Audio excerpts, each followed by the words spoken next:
What's up, everybody? Trey Biddy with HawgSports.com coming to you from Donald W. Reynolds Razorback Stadium after the red team beat the white team 38-12. Now, the first team didn't play the second half. It was actually 32-0 red over white in the first half. We'll talk about all that, but just to say, I don't know if I've covered a wilder couple of weeks in Arkansas sports in these last two. I mean, not only did you have the last 7 practices of spring football, which is always a lot, but Eric Musselman stepping down, the coaching search that ensued, the roller coaster that we went on, all the way to hiring John Calipari. So a pretty wild couple of weeks here for Razorback sports, and it's been a good couple of weeks. Now, we've talked a lot about basketball, so this is going to be a lot about football, this walk and talk. And what I will say, after watching, I guess I've observed 13 of the 15 practices in their entirety, and so that's more than we've seen in a while.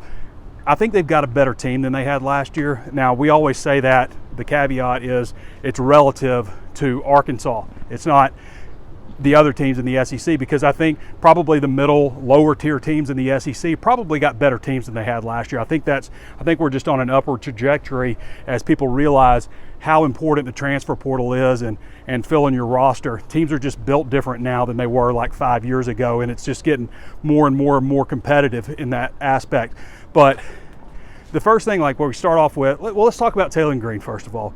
You saw a little bit of the wheels he had. Now, he had, I think, 5 carries for 15 yards in this one. He also lost 15 yards on 3 sacks, including that. So, I mean, really, he had 2 real runs for 15. I think it was a 16-yarder and a 14-yarder, and he's, down when he's touched. He probably would have broken those off for bigger runs. Again, he's going against the second-team defense. It's good to see him accurate, because really the last couple of weeks I felt like he'd kind of declined a little bit. Now, he's going against the ones really in practice the whole time, but the last 2 scrimmage work that he'd done, and the practices, just felt a little bit off here and there. So it's good to see him come out, even though it was against the twos, and have a lot of success. And I don't think we can factor in really the impact that he's going to have with his legs, because he can. I mean, again, I've said this before, but this is a guy who breaks off 70-yard touchdown runs. So today he was 17 of 22 passing. 200. This tunnel's always windy. 243 yards, 3 touchdowns. The pass that he had to Andrew Armstrong in the left corner of the end zone, nobody's defending that. The pass that he had down the sideline, 38 yards to Luke Haas on the first play of their 5th possession, nobody's defending that play. 2 really excellent throws. The throw he had to Tyrone Broden was really good, and he had a lot of other good ones. I mean, not very many incompletions at all throughout the game. Jaquindon Jackson, big-time addition. I think he's your starting running back next year.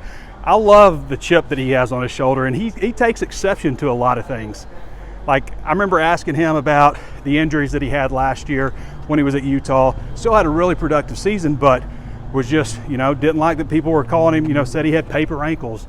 Everybody's got something to say, Asked him in this one, hey, you caught a 15-yard touchdown catch and run from Taylor Green. I don't, remember you catching a lot of passes and stuff in your time at Utah. Well, took exception to that. I used to play quarterback. You catch the ball every time. Talking about thudding up in practice. Well, defense thinks that's tackles. It's not tackles. Come on, man. He got a little bit of a chip on his shoulder, which I like. I feel like he feels like he's got something to prove to people. And you like to see that out of a senior running back. It's a beautiful day. 82 degrees, not a cloud in the sky. Great day for spring football. So, which way do we want to go? I guess we're going this way, aren't we? So, offensive line, it's a better unit. What I haven't seen so much is just defensive linemen just running free. Jaywalk. You haven't seen defensive linemen just running free, and we saw that so much last year. We thought, hey, the defensive line's going to be out of this world, and they were really good, but and probably a little underappreciated, but maybe not as out of this world as we thought. It's just the offensive line wasn't very good. Like what I hear from Josh Braun, the tightest knit group of offensive linemen that they've ever had. And I'll say this too, I think, Arkansas was able to identify pretty much all their starters before spring ball, because now the NCAA lets them do stuff like 7-7 and stuff like that prior to the spring now, so they get a lot more access. It's all uphill. Stop giving me a hard time about huffing and puffing. I got this heavy backpack. I'm trying to talk and breathe at the same time. It's all uphill. Cut me some slack. I'm not in mid-season form yet. So, better unit on the offensive line. Still think they need to get a couple of guys for numbers, but you can't really say like this is a great offensive line or anything. You just know it's a better group than they had. So we're going to go by the house that I lived in. I feel like we did this last year. I lived in this house in college, Markham Road. Parked over by my buddy's house. There's a decent amount of people here. I mean, for as hard as it was to park, I actually thought there were going to be more. They're in solid shape at the skill spots. I mean, Luke has that catch he made was very impressive. I feel like Tyrone Broden's taking his game up a notch. Here we go. I used to live here in college. Shout out Brandon Benish, Chris Russell, my roommates.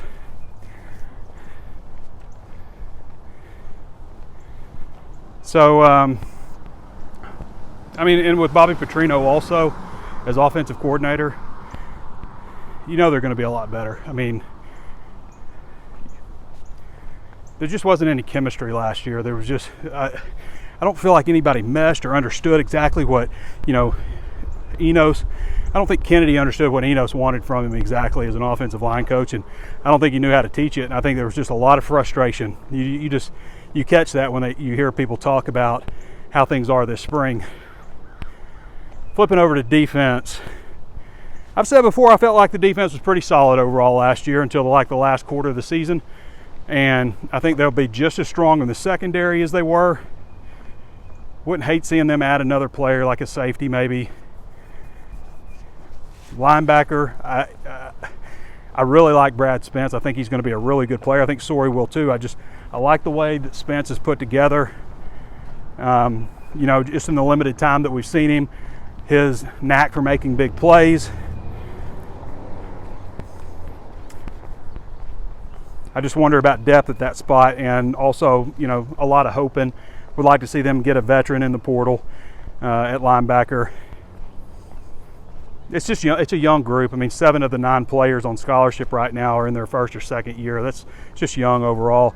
And defensive line is solid.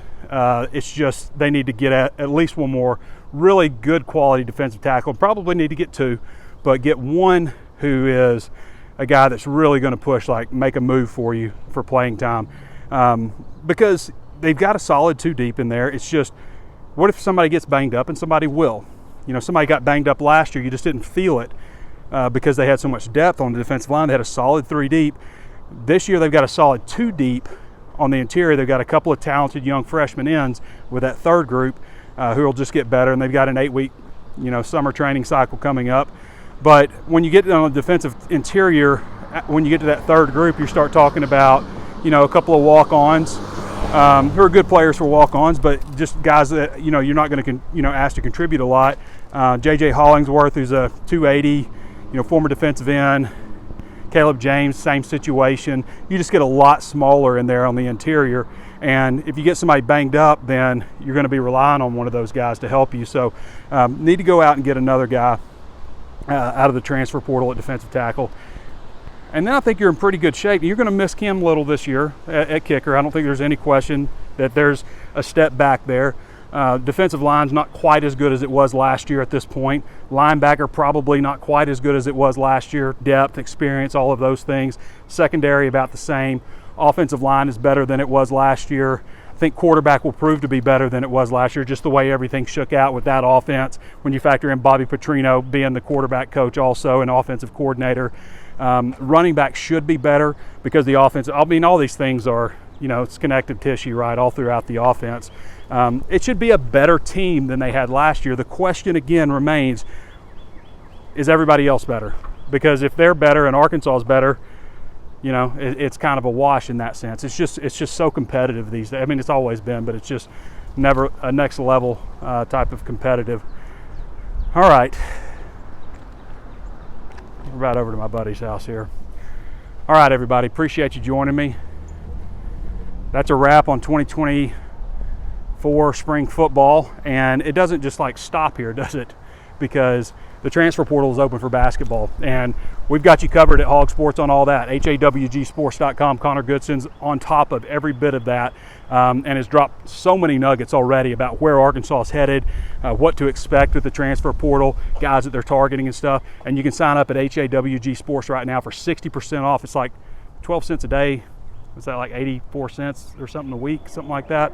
I mean, it's a hell of a deal, and it ends soon. So if you want to follow all the portal madness that's coming with basketball, I mean, there's 13 spots to fill. There's 13 spots to fill.